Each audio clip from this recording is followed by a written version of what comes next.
Hi అండి, నేను మీ Lakshmi Narendra. Welcome to my channel మీ లక్ష్మీస్ ముచ్చట్లు. ఎవరైనా ఛానల్ని సబ్స్క్రైబ్ చేసుకోకపోతే ఇంకా వెంటనే సబ్స్క్రైబ్ చేసుకోండి. లైక్ అండ్ కామెంట్ ఇచ్చి మీ పూర్తి సపోర్ట్ని నాకు తెలియచేయండి. ఈరోజు ముచ్చట్లు ఏంటో తెలుసా?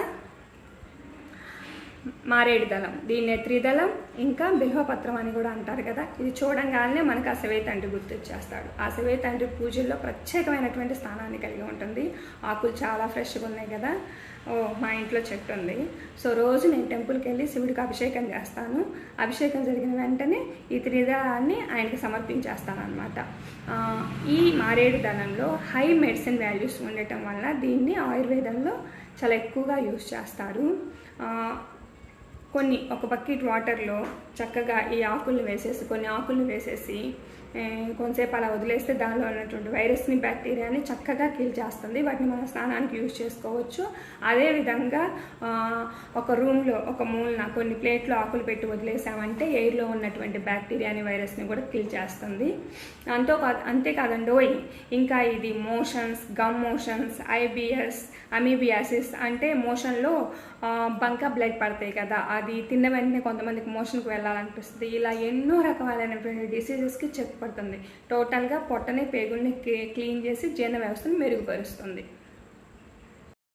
ఇలా ఒక మారేడు దళంతో ఇందాక చెప్పుకున్నటువంటి అన్ని హెల్త్ ఇష్యూస్కి ఎలా చెక్ పెట్టచ్చో ఒకసారి చూద్దాం.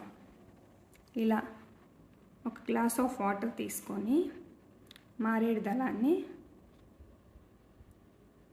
ఇలా వేసేసి పూర్తిగా ఓవర్ నైట్ అంతా వదిలేయండి.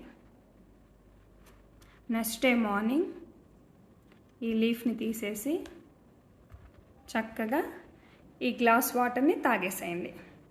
ఇలా క్రమం తప్పకుండా 45 days రెగ్యులర్గా చేసినట్లయితే ఈ డిసీజెస్ నుండి సింపుల్గా చెక్ పెట్టేయచ్చు. ఇది పొట్టని, పేగుల్ని నీట్గా క్లీన్ చేస్తుంది కాబట్టి గ్యాస్ట్రిక్ ప్రాబ్లమ్స్ అనేదే రావు. సో మరి ఇంకెందుకు ఆలస్యం, చక్కగా సింపుల్ చిట్కాలు కదా, ఈరోజే స్టార్ట్ చేసేద్దాం. నా ఛానల్ని అందరూ సబ్స్క్రైబ్ చేసుకోండి. మీ అందరి ఫుల్ సపోర్టు, మీ లైక్, కామెంట్, షేర్ రూపంలో నాకు ఇవ్వండి. మంచి మంచి ముచ్చట్లతో మీ ముందుకు వచ్చేస్తాను. Bye bye.